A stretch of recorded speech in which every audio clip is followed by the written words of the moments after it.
रावण का भव्य दरबार। रावण सिंहासन पर बैठा है। सभा में राक्षस योद्धा और मंत्री उपस्थित हैं।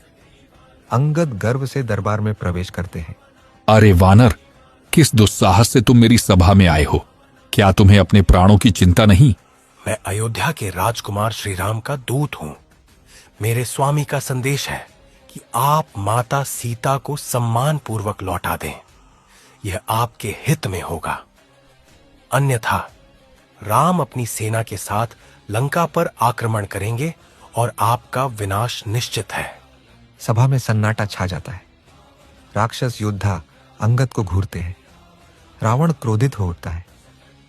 तेरा राम कौन होता है जो मुझे आदेश दे? मैं त्रिलोक विजेता हूं। उसकी शक्ति मेरे सामने कुछ नहीं। राजन, यदि आप मेरी शक्ति को तुच्छ समझते हैं तो मेरी एक छोटी सी चुनौती स्वीकार करें। मैं अपना पैर इस धरती पर रखता हूं। यदि आपकी सभा का कोई भी योद्धा इसे हिला सके तो मैं स्वीकार करूंगा कि राम की शक्ति सीमित है और मैं आपका बंदी बन जाऊंगा। सभा में हलचल मच जाती है। रावण अपने सर्वश्रेष्ठ योद्धाओं को आदेश देता है कि वे अंगद के पैर को हिलाएं। एक एक करके योद्धा प्रयास करते हैं, लेकिन असफल होते हैं। यह असंभव है। यह वानर साधारण नहीं। हम सब हार गए। इसका पैर हिलाना असंभव है। रावण स्वयं उठता है और प्रयास करता है, लेकिन वह भी विफल रहता है।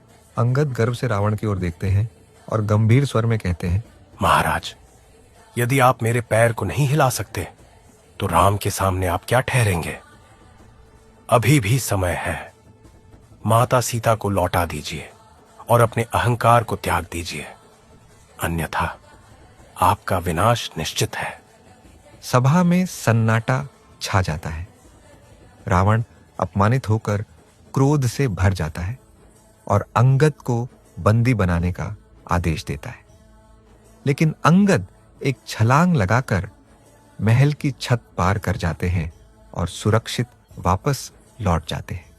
इस दृश्य से हमें सीख मिलती है कि साहस और आत्मविश्वास के साथ सत्य के लिए खड़ा होना चाहिए। संवाद और समझौते से कई समस्याओं का समाधान संभव है। अहंकार विनाश का कारण बनता है, इसलिए विनम्रता और विवेक बनाए रखना आवश्यक है। शक्ति का सही उपयोग और धैर्य सफलता की कुंजी है।